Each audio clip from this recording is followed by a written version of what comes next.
Great. That seems to be enough people. The last few are sort of trickling in.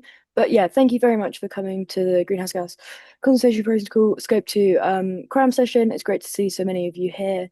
I'm Ellie. I'm the comms manager here at EnergyTag. And I'll just give you a quick run through of what we're looking to do for sort of the next hour and 15 minutes, depending how we go.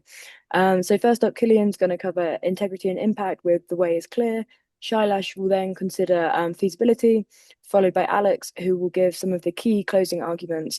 And then finally, we'll have Carl, who will give you a live walkthrough exactly how to fill in the consultation response. And then we'll finish up with Q&A with a chance for you guys to ask all your questions. I know some people have already submitted those in advance. So the session will be recorded and there'll be some time for questions at the end. Great. Over to you, Killian.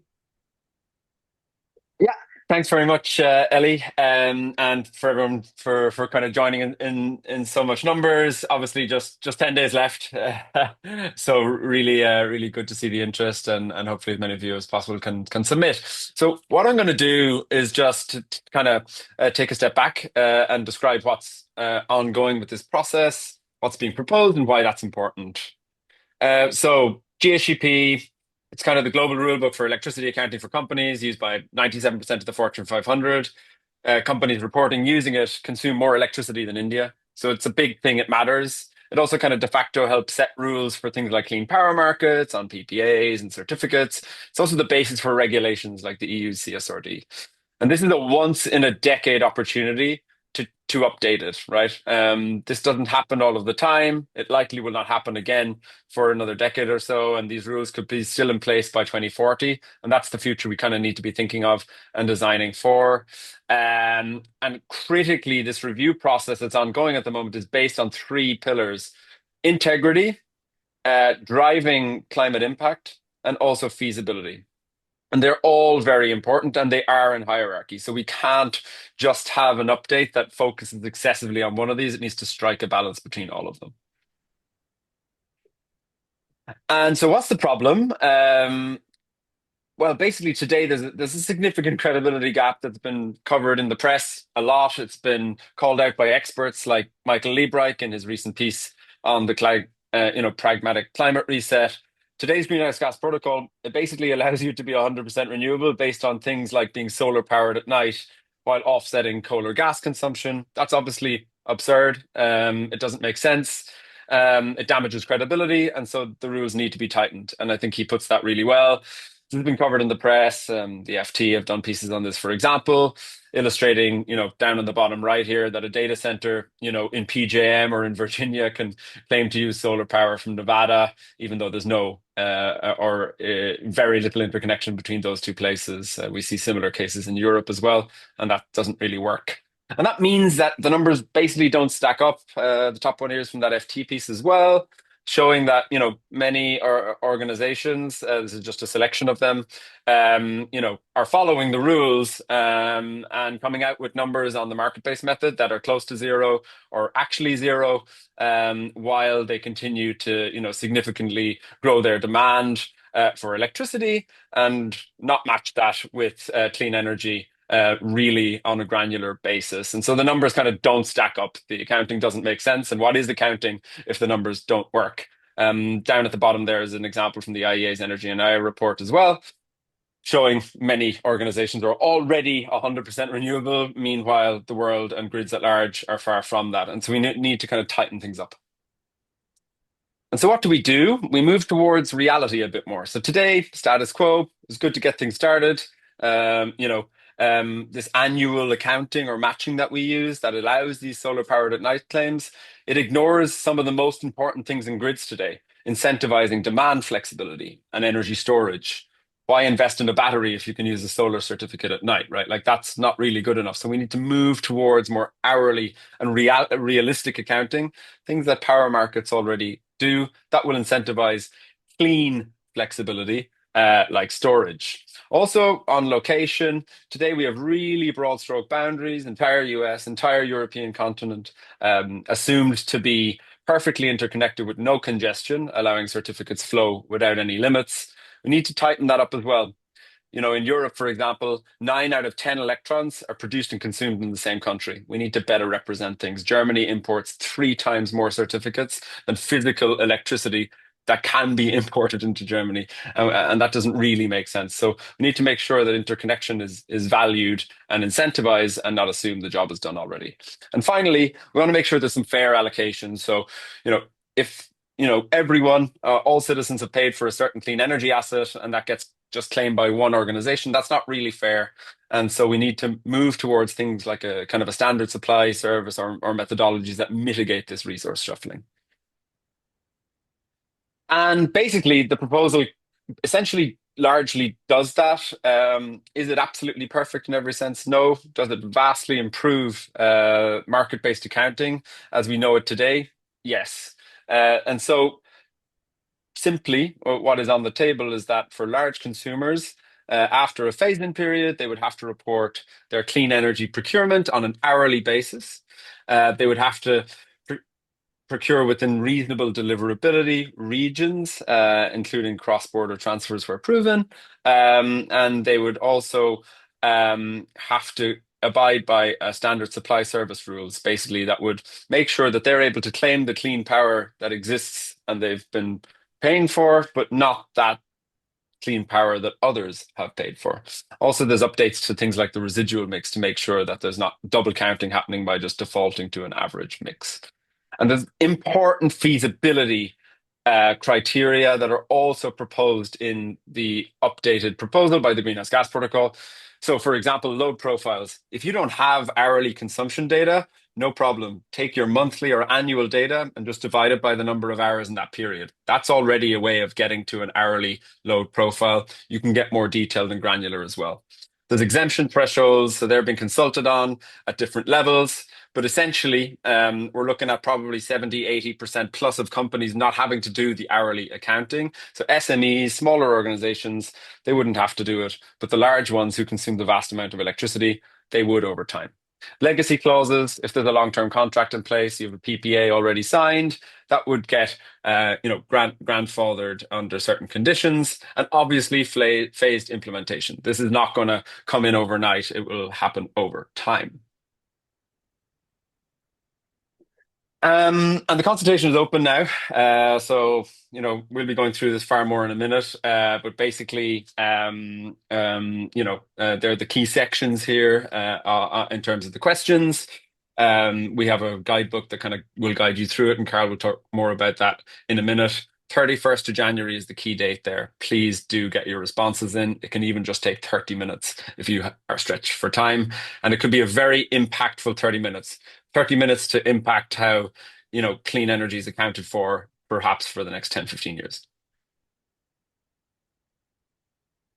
And this kind of move to reality is backed by evidence. That's really important. So, large credible institutions have looked at, well, what if we do move towards this more hourly matching, higher levels of matching in reality between demand and supply? And studies show systemic decarbonization benefits. They show that clean flexibility and storage is incentivized. They also show that this tends to lead to portfolios that make electricity more and more affordable for all. And that's really, really important, that we're developing the types of technologies like energy storage that help integrate renewables in a cost-effective manner. Also, better hedging of consumers for things like long-term contracts. If you have a long-term contract that's really well matched to your demand, especially in those peak hours, that's a better hedge against increasingly volatile electricity markets. And these findings are consistent globally.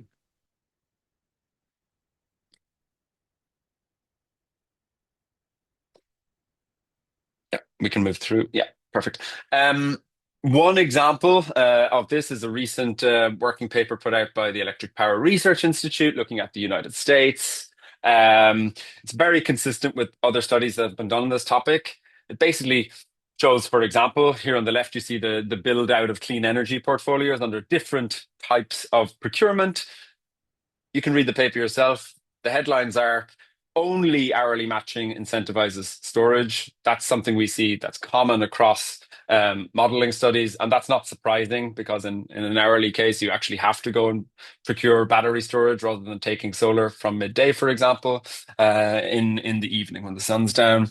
Hourly matching is also the key pillar for grid decarbonization and incentivizes broad, as you see here, kind of broad portfolios of clean energy rather than focusing uniquely on one type of energy source. Um, Even with, this is important, even with incrementality and deliverability, annual matching is up to 40 times less effective than hourly matching. And that's a very important note there as well. We need to be thinking about all of these three things and not just one of them to drive impact. And the more pillars there are, the more you move towards the right here, the more three pillars there are, the better the outcomes are for grid decarbonization. And so that's a really important study. And I think it's also important to notice that annual matching does very little to actually get gas off the system. Gas drives a lot of price volatility in places like Europe.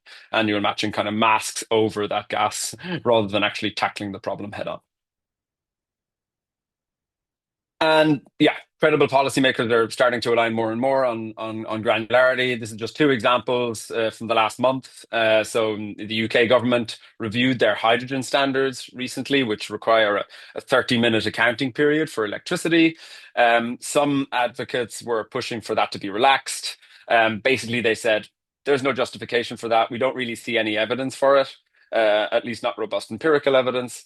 And so we're going to maintain that 30-minute accounting period for electricity PPAs because of concerns that you could lead to behavior from things like electrolyzers adding to peak demand, for example, not being flexible that are encouraged under annual matching.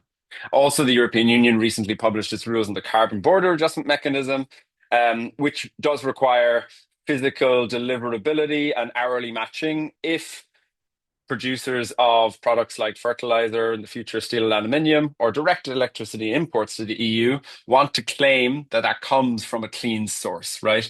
And that's just another example of credible independent regulators looking at this problem and drawing the conclusion that kind of this annual broad matching, it's not enough anymore. There's lots of other examples listed below on the slide of regulations and policies that are moving towards or requiring this higher level of granularity. And also hourly matching at 80 plus percent, the IEA finds that it's actually cost competitive, largely already in some key markets shown here on the left. That's the highlight of this slide. Hybrid renewable portfolios, wind and solar and batteries, when they come together to meet a baseload, already 80% approximate matching is relatively cost competitive and in the US and definitely so in Europe and China. As we get to higher matching levels, it does get more expensive. But critical point here, the greenhouse gas protocol is just an accounting method. It'll just say how much matching have you done. There's no forcing you to do 100% hourly matching by any specific date. And as technologies improve, as demand gets more flexible, it's possible to increase the levels of matching over time. And research has shown that not 100%, but high levels of hourly matching also has strong decarbonization impact. So that's something that's important to keep in mind as well. You don't have to shoot straight away for 100%. Maybe starting at 70, 80% hourly matching is a good strategy. And the accounting rules are just there to kind of report and measure that. Okay, that's it from me in terms of kind of setting the scene there. I'll now pass over to my colleague Shailesh, who will talk a little bit about some feasibility aspects around this. Thank you. Thanks, Killian. My name is Shailesh Telank. Thank you very much for being in this webinar today. Let's talk about feasibility. I think this section is very important.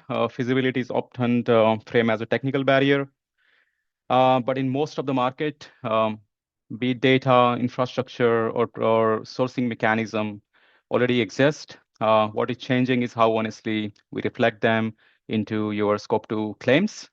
So granular accounting, especially in the today's power market, or even when the power market started, actually do not reinvent anything. We all know that power markets are pretty granular already. Granular in the sense there is a supplier who supply electricity to the power market, and consumer get that electricity delivered and consume it. Everything happens in real time because electricity has to be delivered and matched in real time in order to function the power market. So this is already happening. And most of the power markets across the globe are based on hourly or sub-hourly balancing periods for electricity already. What GHG protocol is doing through this proposal is building on this existing data, which is required for matching in the power market, and basically overall relates to existing electricity settlement periods, which is happening globally on granular level. Next slide. So this slide basically talks about most of the options which is provided by utilities or retailers are already exist in or growing in various markets globally. So there is a report by Granular Energy and Bringa, which basically shows that 46 energy suppliers across the globe, they are already offering an hourly matching electricity retail tariffs in markets where like overall more than like 70% of global electricity demand exists. And this is increasingly becoming available in various markets across the globe. Even most of the time, feasibility is a concern in Asia Pacific market, but we have seen, as you can see here, this kind of electricity retail tariffs, which are available on granular level, are already being available in the Asia Pacific region as well. So that basically shows the feasibility of sourcing carbon-free energy matched on hourly or sub-hourly basis globally. Next slide.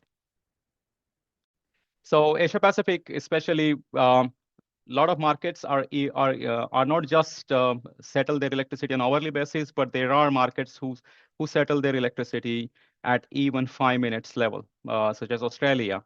And many other markets in Asia are also settling their electricity between 15 to 30 minutes period.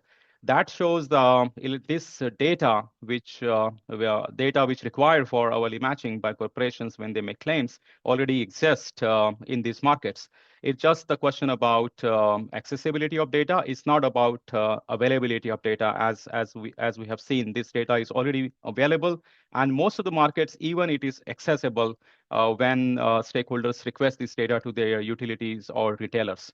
And this high resolution data from 5 minutes to 1 hour level already provide foundation for hourly matching claims, which is required under this proposal from GHG protocol. Next slide. So granular matching is happening everywhere. We have seen that on the previous slide where electricity retail products are available globally. This slide basically talks about how companies are already doing this. Globally, there are a lot of stakeholders you can see on these logos here, consumers, suppliers, or rec system operators, etc. They form an ecosystem which provides solutions for hourly matching globally, and it is happening everywhere in the world. Next slide.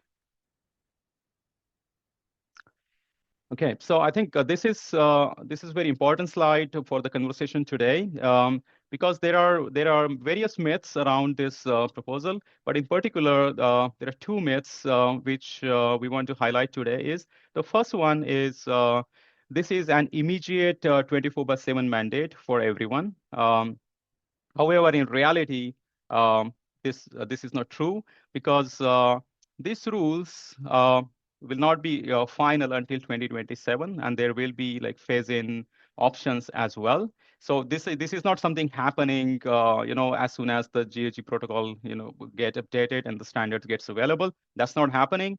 So reporting companies will have time, and they have phase-in period as well. All of the existing clean energy procurement contracts will still count in. As Killian mentioned, there are like legacy principles. So basically, those contracts will be grandfathered. There are legacy clause in the proposal, and hourly only, or this is basically very important that this does not cover all of the reporting companies, because we all understand reporting companies are of various size, and they have are at different stage as well. Also, they are available based in different markets. So this proposal basically applies to largest energy user, and that means most of the companies will be exempted from this requirements, and it is not mandatory at all. I mean, this is not a requirement at all, no mandatory requirements. Plus, this is not a target. most of the time, stakeholders understand that this is kind of 24/7 carbon-free energy commitment or target. It's not. We are talking about greenhouse gas accounting standard, and this is just an accounting method. This is not a target, or this is not mandatory at all. So immediate 24/7 mandate for everyone is definitely a myth. The next one is most of the time, stakeholders says that we don't have the data that we need in order to make claims under the new proposal. But in reality, native hourly data is available. We have seen on the previous slide that this power market works at very granular level, and this data already exists. Even in the Asia Pacific region, where most of the questions are coming from, especially from the feasibility lens, but this native hourly data is available for many places, and it is growing rapidly. And when I said growing rapidly, that means basically accessibility of this data for reporting companies or other stakeholders. This is growing rapidly as well. And Killian also highlighted that previously, that if you do not have hourly data available, so it's simple. Just divide your monthly consumption by number of hours in that month. It's as simple as that. So this is completely doable, and so reporting companies just do not need to worry about that. They need to have some kind of smart meters and have to have that data on hourly basis available. If that is available, absolutely fine. But if it's not available, you can just go and take this data by dividing your number of hours of consumption. And then, and the last, whenever there are unmatched hours, so you can always apply fossil emission factor. So this is completely doable in all the markets. So we don't have the data. What we need is clearly a myth. So with that, this is basically the section on feasibility. So last thing I want to say, that if feasibility means like doing nothing until every market is ready, then I think the whole standard things continue to reward the wrong outcomes. So this is very important to understand. Yeah. So with that, I hand over to my colleague Alex. Thank you. Thank you, Shailesh. Yeah, so I think if there's one overarching message that we can send through this webinar, and with 10 days left before the consultation deadline, it's that this topic can be nuanced and we can discuss it for a long time, but it can also be very, very simple. And there can be some very basic questions and answers that guide us towards why this proposal and this rule update is so important. So we think about it in three questions. Some of this will be repetitive, but I think it's sort of just laying the groundwork one more time. So number one, should we allow the world's largest companies to be claiming 100% clean electricity by purchasing only solar or buying clean power from a continent away? I think it's just silly on its face, right? Like, this is not too difficult of an answer there. The answer is no. Integrity is critical. And the integrity of our entire clean energy transition is at risk if we ignore those questions. So it's time to reform or lose all sense of what clean electricity purchasing even means. So the proposal includes hourly accounting and market boundaries to address these critical integrity challenges. Number two, should today's rules, which allow for solar claims at night and clean energy purchases across continents, be left unchanged for potentially the next 15 years? Obviously, I think we would like more frequent updates, but these processes are very long and they're very complicated. There's a lot of input that's required, and that's okay. We want to make sure we're getting things right, but it means we're not going to have another update 5 years from now. And anyone who says that we will is trying to pull the hood over your eyes. These rules are not going to go into place until 2028, and there's likely to be a phase-in, which means we're going to be living with the decisions of today through the 2030s. And that's a really, really critical decade for grid decarbonization. We need to be heading towards clean power around the clock by 2040 if we want to meet critical climate targets. So we do not have time to waste. Unfortunately, a lot of folks are pushing for optional hourly matching or big carve-outs for companies to avoid some of these more granular accounting updates. And we think that's unacceptable. It would be pretty shocking to have solar-powered data centers running around the clock in the late 2030s that are all claiming 100% clean operations. Again, it's just not credible on its face, and it's not going to drive the impact we need. We know we need storage, we know we need around-the-clock clean, and we know we need flexible demand. And hourly and locational accounting drives incentives for those technologies and for those actions in a way that today's rules absolutely do not. Number three, Shailesh did a good job covering this, but can companies even do this if they wanted to? We've heard some companies say they understand why, but they feel like they aren't able to accomplish what is laid out under these rules. But I think the first thing to remind everyone again is that this is not a mandate to do anything, and it's especially not a mandate to be 24/7 clean. It is simply an accounting mechanism that requires and allows us to have a better sense for what is actually happening in real time. Full stop. This is about accounting of clean energy purchases and usage and having some sort of comparison that makes sense in real life, knowing how sun and wind and distance and transmission actually works. Data accessibility is growing, and even where it's more difficult, there are pathways to meeting these new rules. That includes the sort of flat averaging or the profile usage, which the Greenhouse Gas Protocol outlines as acceptable ways to do hourly accounting. So this is not rocket science, and companies can do this. Many already are around the world. And we urge against any fear-mongering from those who seek to slow down this critical progress. Just because these changes are going to make it harder to claim 100% clean operations does not mean companies will shy away from this work. In fact, we encourage companies to work toward understanding exactly where and how they can make progress, and then we can celebrate that real progress towards true grid decarbonization together. This integrity, impact, and feasibility as a combination has been thoughtfully described and detailed and put into place in these proposed rules. And now is the time to go through, suggest where you think there are changes that are needed, and offer support for these critical rule changes in the future. And that's where I'm going to turn it over to Carl to show you exactly how easy it can be to make your voice heard for this massively important situation. Yes. So I am going to show, this is the next slide that we have here, with a kind of short step breakdown of how to respond to the consultation. We've linked our guidebook that we produced as well as our companion spreadsheet that goes along with it.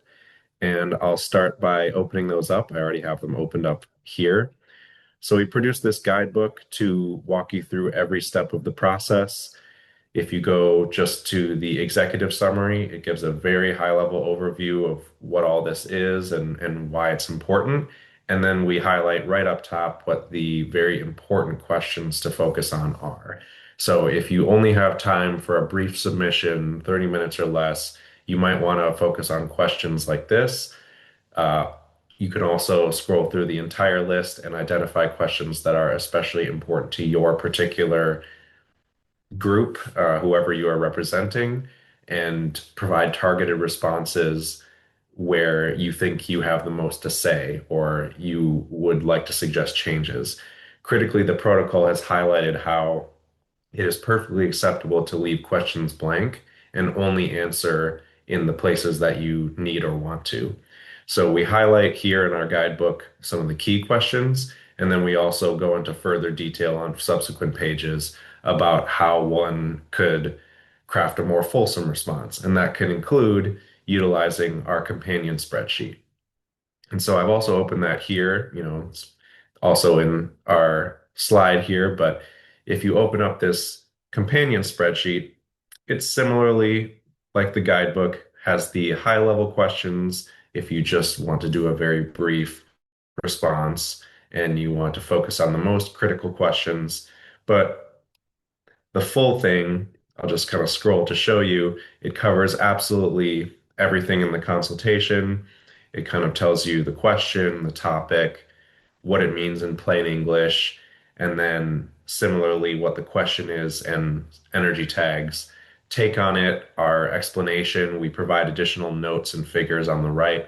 So this should be a very useful item for people to utilize. And for example, we've seen many organizations utilize, and we would recommend you do so.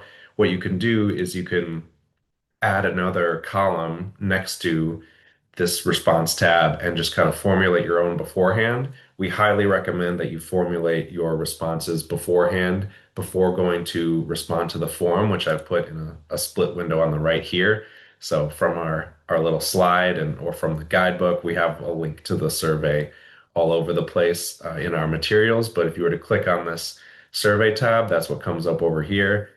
And so we would recommend doing kind of a split screen like this, where you have your responses that you already drafted ahead of time on the left, and then you can just go and get started on the responding to the survey. So say I wrote all these responses. I quite literally did write these responses. So we have them all ready to go. The first thing that you do in the survey, and I'm going to quite literally walk through it. We'll do a quick version. I'm not going to go enter every question. We're going to pretend that I'm doing a fast response. I only have a little bit of time and I've only crafted some key responses for myself, say like these ones. So the first few questions are actually just demographics related. So the first one's kind of a disclaimer. Yeah, I'm submitting to the protocol and the feedback isn't guaranteed to be responded to, but it will be taken into account, et cetera, et cetera. And so I agree to that. I also say yes, that I have read the greenhouse gas protocol guidance, the consultation materials that they put on the main webpage, and I actually have read through the entire thing. I would highly recommend people do so. Then question 3 is important. It refers to anonymity. We would encourage most respondents to uh, not be anonymous. We think it's important that each stakeholder reflects what is important to them as transparently as possible. That's important to the protocol, and we think it should only be used in the absolute most dire circumstances. So next, and then there's just brief stuff. I do actually have to enter this in order to click to the next page, but you just enter basic demographics information like your name, your organization, uh, name, and then as well, you'll have the country, your email address, and yes, I'm going to show everyone what this is because I encourage you to reach out to me if, well, if I spell it right, encourage you to reach out to me if you have any questions about this. EnergyTag is very open and available to help anyone who needs support on this, including customized support as to where you should reply to be most impactful. Sure, I will get email updates from the protocol. I already do. I'm reporting as an organization. We do not have a greenhouse gas inventory. And it's not applicable because EnergyTag is very, very, very small, does not report our greenhouse gas inventory. We are an NGO, and these organization codes are not applicable. So that was the boring stuff. That was the demographics info, but then it's right into it, the questions here. And so you'll see the first very, very key question that we've identified is all the way in number 69. So as you can see, it lets you skip right ahead even if you don't enter something. So it's perfectly allowed to skip questions if they're not as relevant to your organization. And here we are at question 69, and this one has to do with the US market boundaries. So you'll see we have our response that we've identified to ourselves ahead of time, and then you just select it and keep going on uh, and filling it out as such.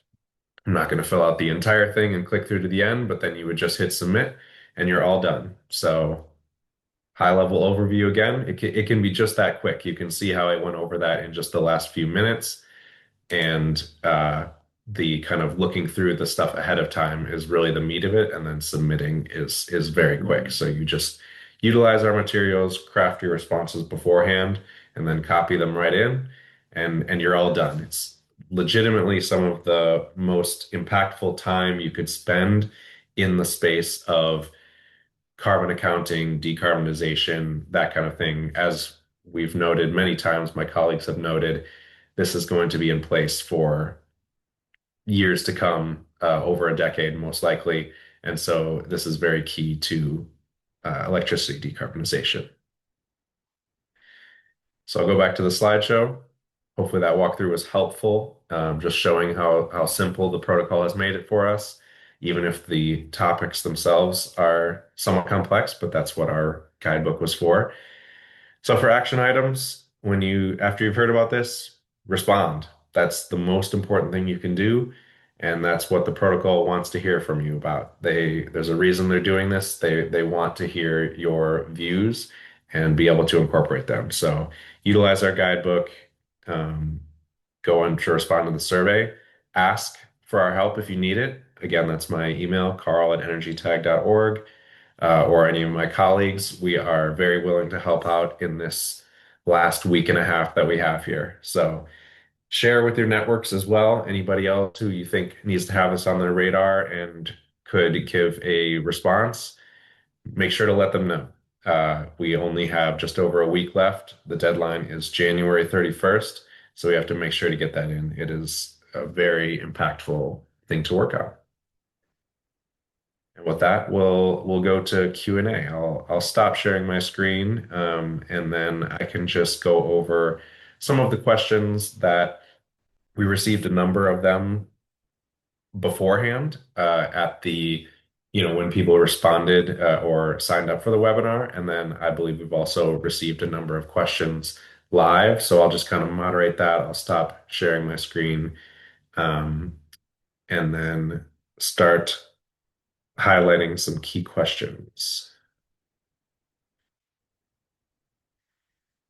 So one question that we got submitted by those who were signing up, this I think would be for Shailesh.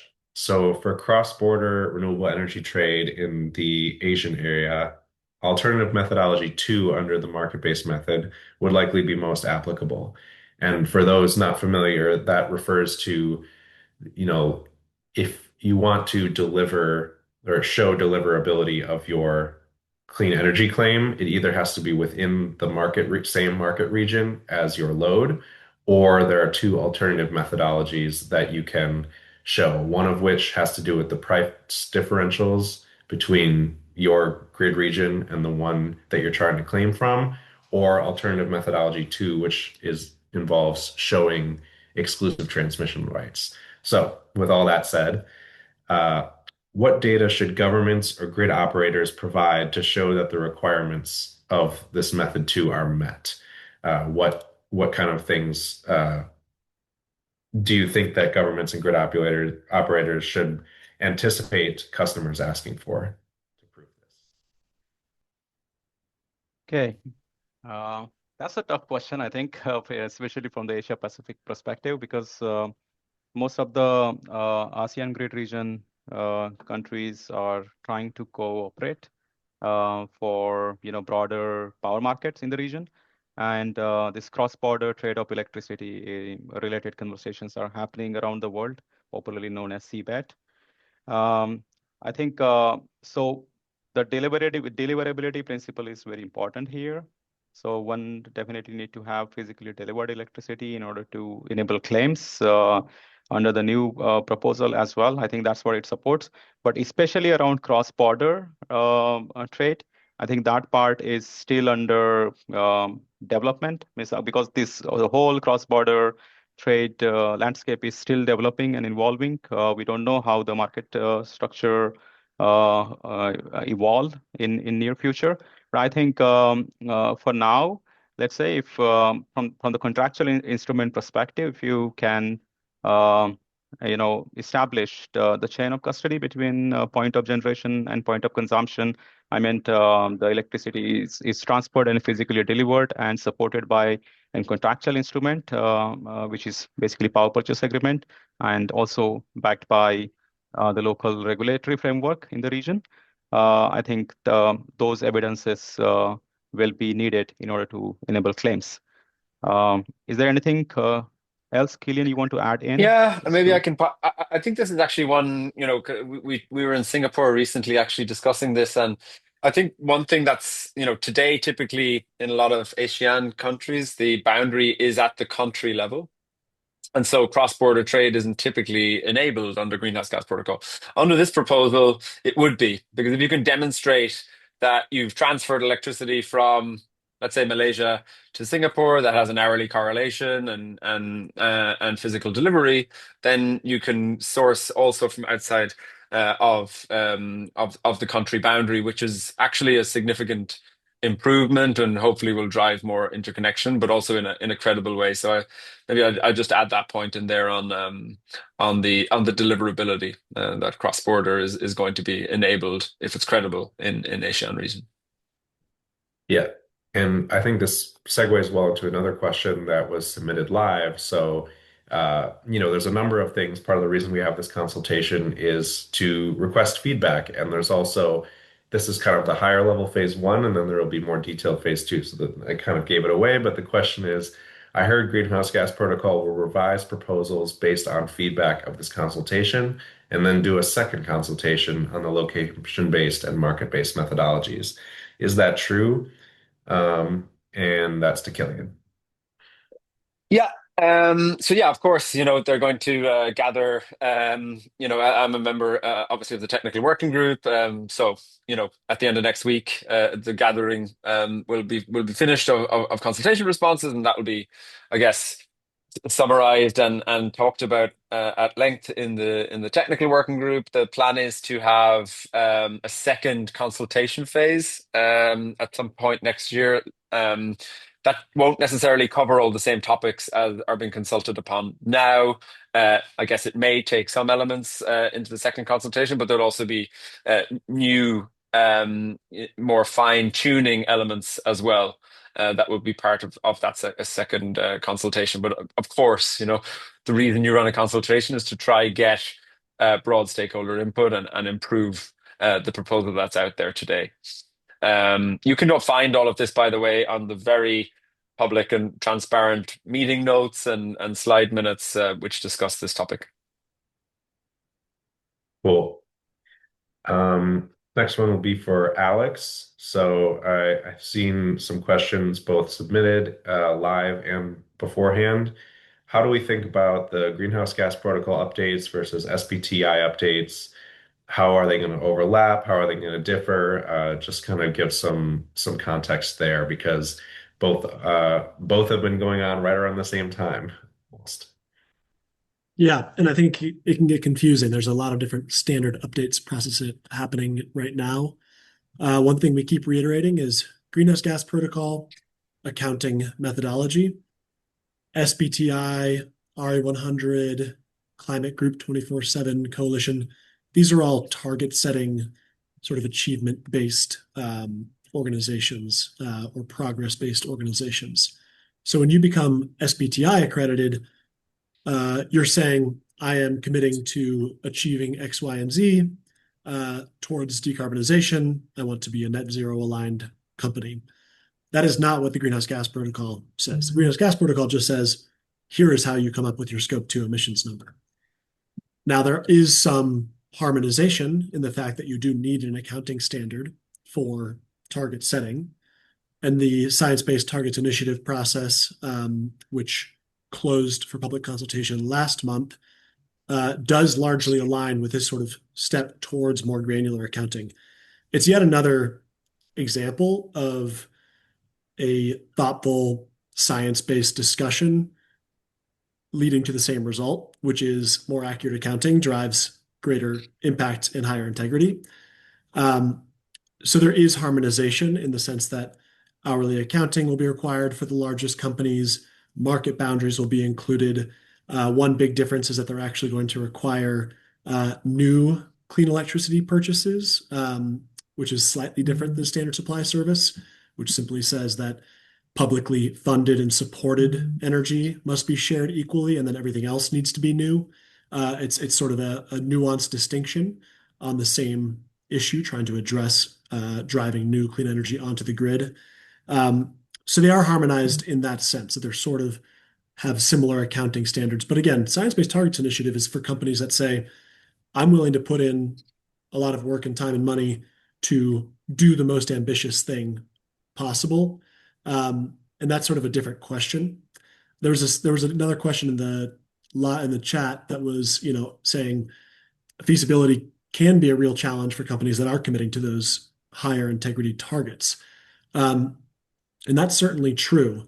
And that's why under the SBTI process, they have things like near-term targets and long-term targets. You don't need to be 24/7 tomorrow. This is like SBTI is like a 15-year runway to your final destination, which means there's a lot of time for the market to respond to this increased demand for hourly products, for hourly EACs, for around the clock, for storage. So all these technologies and all these infrastructure pieces are going to continue to accelerate as this market responds to what are sensible and academically, scientifically backed changes to these rules. But we do need to distinguish between the two things. They are not one and the same, even if they sort of have echoes of each other towards granular accounting. They are different. So for many companies who are not within SBTI but are doing greenhouse gas reporting, this is just a way to enable transparency and integrity around your Scope 2 emissions numbers. And for those that want to do SBTI, there are flexibilities and phase-ins and all the same sort of thoughtfulness around how do we kind of keep companies moving towards this high, achievement end goal. So we encourage both, but they are quite different. So it's important to kind of keep those things in mind. Great. Thanks for that, Alex. Have another question submitted live here. Just a little more clarity. What change takes place exactly when we divide our annual or monthly data by the hours? I think I'll probably pitch this to Killian. What does it change for deliverability, which doesn't happen either annually nor hourly? But I think primarily the question is about that load profile idea. Yeah. So basically, obviously, it's a hierarchy, right? So the best thing is to have your hourly consumption data. That is the case for, I used to work in a large industrial company, and that's very common for large industrial facilities. If you don't have that, it's kind of a bit worrying. But if you do not have it, then in order to still enable more transparent and accurate accounting, it's important to have some kind of hourly profile of the monthly or annual data that you actually do have. The simplest way of doing that is just assuming a baseload consumption, and that still enables us to do accounting that ensures that there's no solar being claimed at night, or there's not wind produced in January being used in December when there's very little wind or solar on the grid, and so it enables the accuracy of the accounting overall, and that's why it's very important that we have this option for profiling. The alternative could be to say, sorry, I don't have the data, I can't find the data, I'm just going to do annual matching. And that's where we come back into these issues around credibility and integrity of the accounting. So I think that's the main purpose there. It does enable a more accurate accounting, even if it's not perfect. And over time, we should aim to have meter data for all consumption.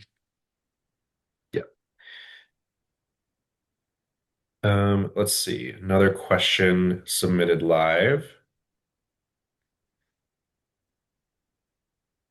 Sorry, it just went away. Another question submitted live. Does the consultation put more weight on submissions from organizations rather than individuals? Well, I can quickly take that. I think they've been, quite clear that the most weight will be given to rigor, evidence, thoughtful responses. If you're from a company with 100,000 people or a smaller organization, that will be considered in the statistics. But I think the main thing is to really look at the process that's being run, the fact that integrity, impact, and feasibility are super important, and that thoughtful evidence-based responses that are aligned with those criteria. I think those are the responses that will be, getting a lot of weight or let's say attention. But it doesn't matter. You're not going to be discounted if you're a small organization versus a large one, for example. nor if you're just an individual. There's, No. it's also, but yeah, similarly, it's also not like a quote unquote voting exercise. Sure. The protocol has stressed that Yeah. they value high quality Mhm. responses as opposed Oh, to for just sure. raw Mhm. volume. And I guess that's like a lot of, public consultations you see in regulations, and, it's quite common Yeah. around the world. Again, quality is always very important, not just brute kind of quantity if that's of a lower quality. So there'll be a balance, and I'm sure the teams in the greenhouse gas protocol will, do as good as they can to strike that balance. Yeah. Another live one for Killian here. Someone asked, given the relative importance of hourly matching Mhm. as a pillar versus, say, deliverability, why do we offer an exemption from hourly matching for small companies as opposed to an exemption for more granular deliverability requirements? Um, yeah, I think a couple of things on that. I guess if I remember the conversations correctly, I think the perception was that for smaller organizations, you know, um, actually buying, let's say, RECs or PPAs from within a smaller boundary administratively is not that much more complicated. RECs today already have that information. You don't need like to have hourly data or profiles. So I think that was the original reason for that. you know, Personally speaking, I can see maybe some reasons why SMEs or smaller organizations could benefit maybe from broader deliverability regions. But I think the absolutely crucial thing is to keep in mind that CDP numbers show that basically 7% of companies reporting globally consume 75% of electricity reported to CDP. So it's that those, let's say, you know, large consumers do not get the same level of exemption on hourly matching or deliverability as smaller organizations. That's really key to ensuring this overall has impact. And I think that's very important to keep in mind, to have that kind of division. So that's what I would say on that. But I guess folks will have their views on that in the consultation. Yeah, I'll Yes. add that I think that it's why we're having this webinar, because there is still 10 days to respond to the proposal and explain what works or does not work, or you think will be more impactful or less impactful. But I think we should really be honest about the conversation that many are having, which says these changes are too restrictive and companies therefore will not participate in clean energy purchasing. Therefore, we need to remove all guardrails and all rules. That logical step leads us to today and the rules that are flawed and undermine real progress. And it cannot be the final answer here. If technical and scalpel-based flexibilities are needed to make this easier for those smaller companies that want to do good but have a harder time procuring a PPA, for example, then that is a really strong suggestion for this proposal, for this consultation period. Uh, but saying things are too rigorous and therefore it all needs to be optional, that would be backsliding in a way that I think was completely unacceptable. Yeah. Um, to keep going with Alex here, I saw a question submitted. Very helpful view on granular matching. If my utility uh, doesn't offer hourly data and thus no hourly matching tariff or mechanism, what would be the options to consider? Yeah, this kind of comes back to what Shailesh was talking about, and I think we've mentioned a few times. Always good to reiterate. If you don't have your hourly data, which is true for many around the world, although that number is shrinking every day, you don't need it to do hourly accounting under the Greenhouse Gas Protocol rules. If you have it, you should use it. If you don't, you can take your monthly data or your annual data and apply a profile to it. There are publicly available profiles on both generation and consumption side.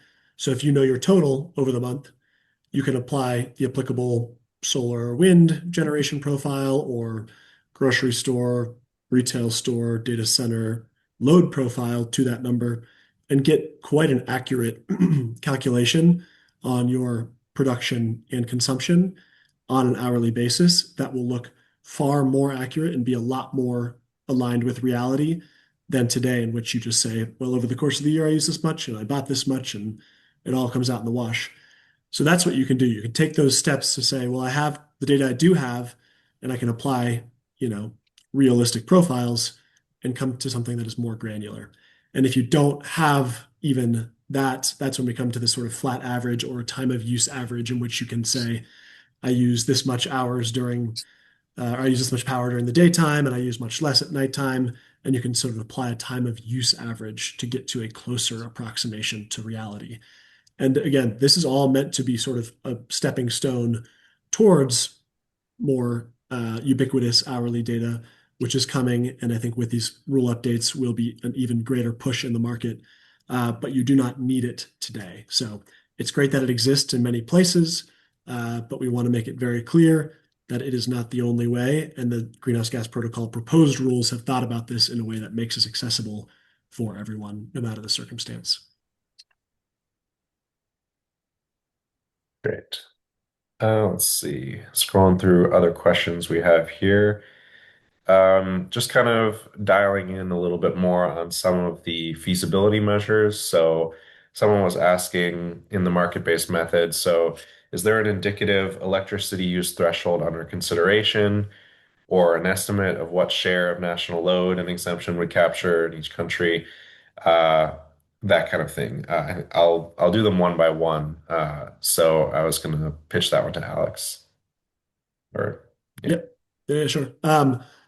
So in the proposal, there is a question asking for feedback on a exemption threshold for hourly accounting. So there's nothing that is explicitly proposed in there, although they do list 5, 10, and 50 gigawatt hours per year per market boundary as potential exemption thresholds for hourly matching. So that would mean, if the US was divided into 13 or whatever, 13 different regions, we'll say, um, each of those regions, if you had operations there, you would get up to that gigawatt hour per year as exempted from hourly accounting. If you were under that, you wouldn't have to do it. If you're over that, you would have to do it. That's sort of how the exemption threshold plays out in reality, and they're asking for feedback on what makes the most sense. So that is one thing we want to really highlight and say that's a key question. Focus in on that, provide your feedback for what threshold makes the most sense to be both doable for smaller companies, but also capturing, the biggest energy users everywhere. Yeah, that was part of what the question asked, or noted, was that how much of that would capture in each country. And it does depend on what exemption threshold level is selected.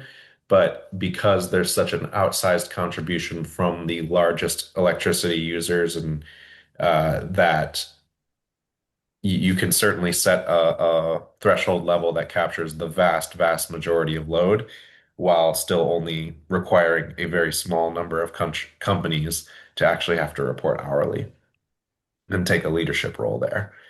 Uh, are there any indicative timelines, such as number of years post-publication or target reporting year, for when requirements would become mandatory?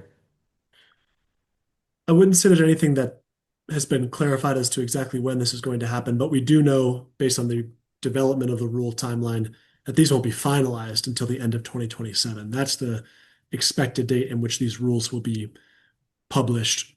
So we're not going to see the requirement for their usage until even after that. There are questions in the consultation as to what an appropriate phase-in timeline would be. So again, a place to make your voice heard.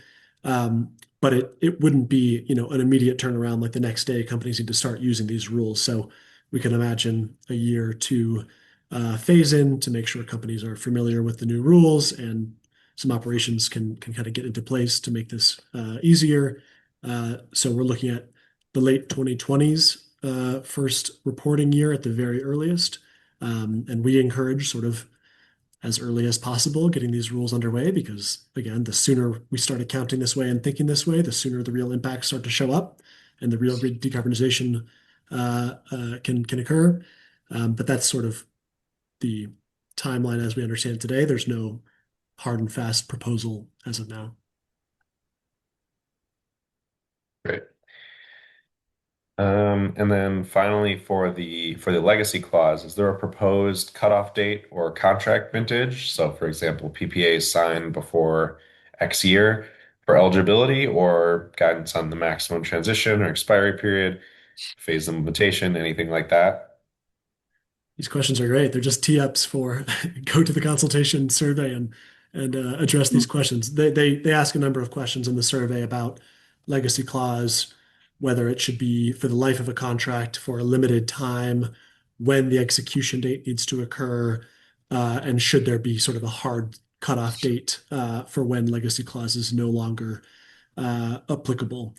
EnergyTag will be submitting some answers that essentially say a legacy clause is critical. We need to honor existing contracts, but it cannot be forever. We can't have contracts that are sort of playing the game and being signed just to achieve legacy status for easier accounting. So there needs to be sort of a thoughtful runway of existing contracts that are not going to lose value for companies that sign them under today's rules. But it cannot be a forever thing. There needs to be sort of a clear end date as to when everything needs to switch over to this accounting methodology that is reality based and more impactful. So there's kind of a two-pronged approach there. You can say, 10 years of a contract, but also you can't just keep renewing contracts and keep achieving legacy status. So nothing again in the consultation says this is what the legacy clause is, but they ask a lot of questions to elicit feedback on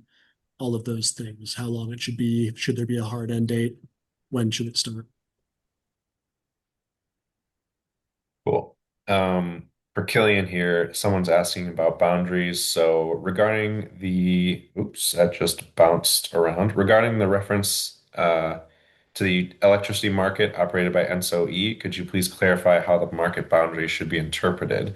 Specifically, is it considered a single pan-European deliverable market, or should deliverability be assessed at the level of national systems based on physical interconnection and constraints? Yeah, I think it's a really good and important question. And I think there's sometimes some misunderstandings on this one. So yeah, Europe has coupled electricity markets, and there is obviously interconnection between the countries in Europe. However, um, most 90% of electricity that is generated is consumed in Europe is generated in the same country, right? So only about 1 in 10 electrons leave the country of origin, let's say. And so the NSOE regions are actually the bidding zones. So, grid operators and market participants work through consultations to set up these bidding zones. It's like a place where the electricity price is the same or a zone. So often in Europe, that's the country. Some countries are divided into smaller zones, and they're the types of regions to be thinking about. Um, Electricity is not fully deliverable throughout Europe. That would assume that Europe has perfect grid interconnection. And if that was the case, the electricity price would be the same across the continent at all times. Unfortunately, we're not there yet. That would be nice, but we're very far from that. The 2030 target on interconnection is only 15%. So it isn't acceptable to have a rule as we do today to say that Europe is just one interconnected market and Norway can export as many certificates as it wants to somewhere like Spain. There's no physical reality to that. And that's why the proposal is to have more realistic boundaries. And so that's really the way of thinking about that one, while also allowing in genuine cases where there is transfer between countries, that transfer to be claimed and methodologies to be developed in order to be able to claim real power across borders. And by the way, that's actually very much in line with NSOE's own position paper on this topic, released a couple of years ago, where they call for temporal matching at a 15-minute basis in line with the European power markets, and then consideration of real flows between countries. So that's a really good question and a really important one, and sometimes it's kind of misunderstood what deliverability actually means. Yep. Okay. Also to Killian, so obtaining hourly consumption data from our energy utility seems pretty attainable. What I haven't seen widely available is hourly emissions factors. Any guidance on how that can be estimated or obtained? Or the fact that Yeah, it isn't required is maybe a So first of all, the hourly accounting and matching is only required if you want to go out and claim the specific emissions factor of a specific source. Almost always, that is going to be an organization wanting to claim to use a zero carbon electricity source. And for that, we need a higher burden of proof.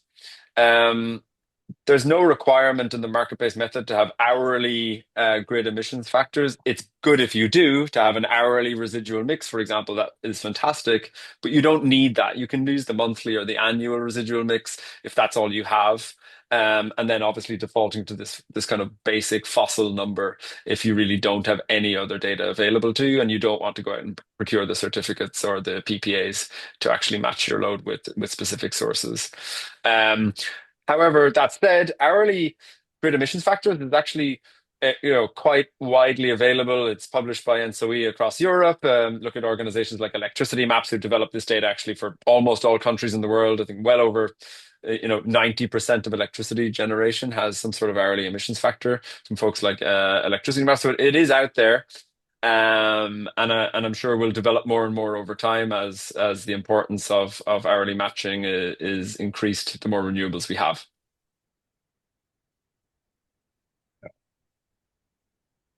Right. Scrolling through any other questions here. I'm highlighting which ones we have answered.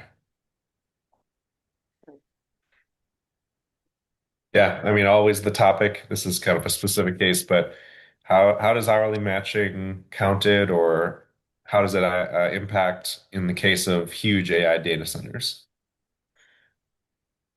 Take I away can your. maybe go first on that, but others can. So I think it's actually a really kind of good talked about example. If we're building large new data centers anywhere, it's important that we know how they're sourcing that electricity. If you build a data center in Virginia, but you sign solar contracts in Texas, and therefore the data center is 100% renewable, that's just not transparent, and it's not really letting us know about how do we best integrate those data centers in and have them, let's say, contribute to the grid by being a bit flexible at certain times, for example, which can really reduce costs of integrating data centers, or buying clean energy portfolios that match their load locally rather than kind of building, let's say, new gas infrastructure to actually supply the data center and then saying it's solar powered at night. So I think it's a good example of why it's so important that these rules are updated. A slide I showed earlier on showed that, a lot of the data center companies are already zero emissions today, right? Despite the load growth. So it doesn't really pencil and make sense. So I think it's a good kind of concrete example of why hourly matching and better accounting is needed so that we're making sure we're keeping track of this type of stuff. Yeah. Great. I'm just gonna do a couple more questions. The schedule for this was go 75 minutes to make sure we had plenty of time to answer people's questions. This is the Cram session after all, and I'll triple remind everyone that we're always available one-on-one to help you out if you have specific questions or need specific guidance regarding um, your responses to the consultation and how it impacts you as a specific stakeholder. Um, so there's a question for Alex here. Please clarify if the utility retires qualified RECs to its residual mix and discloses it, the grid customer should be able to count the hourly renewable megawatt hours that it received in the. Lost Carl. But I know the question. So if utilities retire RECs to its residual mix and they disclose that, do the customers get that renewable megawatt hours to claim? Um, Basically, yes. If you are in an area that has a residual mix and utilities are retiring a REC to the residual mix, that essentially becomes, part of what you would use to calculate um, the emissions factor in an unmatched hour if you're not making a claim for a particular generator, like Killian mentioned.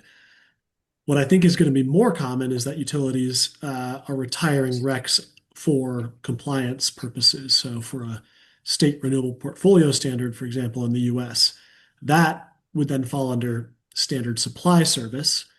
because that's a policy that everyone is paying into and supporting the build out of renewables. And that means every user in that utility service area would be able to claim their pro rata share of that renewable energy in that hour. So essentially, it gets split evenly amongst everybody. And then if you wanted to be fully renewable, fully clean in that hour, you would need to go above and beyond whatever your sort of allocated on that pro rata share. So it allows for sort of a fair allocation of what you're already contributing to, but then it does drive new supply if you want to be fully, matching clean for that hour at that time. So it's a little bit of a nuanced question, but it's really where the standard supply service piece comes into play.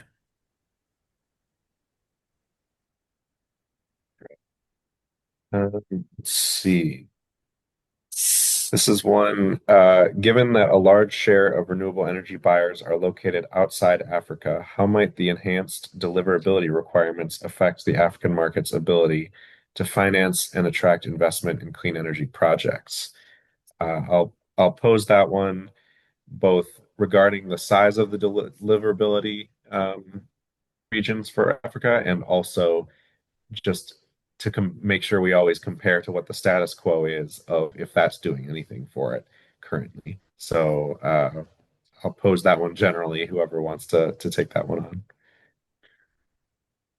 Yeah, I can touch on that. I think what's proposed in Africa is the power pools, so that's larger than the country boundaries that there are at the moment. The other thing is obviously given this physical delivery aspect, already to an extent, but probably or possibly more in the future, there will be trade between somewhere like Africa and Europe, for example. So that could be accounted for as well if you have, credible physical delivery. And anyway, under Europe's CBAM mechanism, you're going to have to do hourly matching for that type of delivery as well. I think one thing as well to kind of keep in mind is that, when striking the balance between broad market boundaries and smaller ones, what we've seen in somewhere like Europe with the certificate market is the boundary is so detached from how the power market actually works that you have oversupply of certificates, which leads to really low investment amounts in renewables and especially new renewables because people tend to go and buy the cheapest certificate possible in the cheapest place. That tends to be around, let's say, 50 cent to €1, with over half of that going to kind of admin fees and overhead. So I think there's a balance to be struck as well when we consider, deliverability boundaries. Sometimes they can go too broad, and then you lose impact and meaningful price signals. Yeah. So maybe I think that's probably we're at 15 past, so maybe we can start to Yeah. wrap. Yeah, I'll pass it over to Ellie, just kind of give some closing remarks. But yeah, thank you for all the questions, everyone. It was great. Great stuff. Yeah, brilliant. Thank you very much, everyone, for attending. As mentioned, we're really keen to answer any questions and help anyone specifically with their consultation response. So either info@energytag.org or directly to Carl, carl@energytag.org. And a recording of this will be circulated, and feel free to share that more widely within your networks. Yeah, once again, thank you so very much for coming and have lovely afternoons or days, depending what time zone you're in. Thanks so much, everyone. Cheers all. Bye.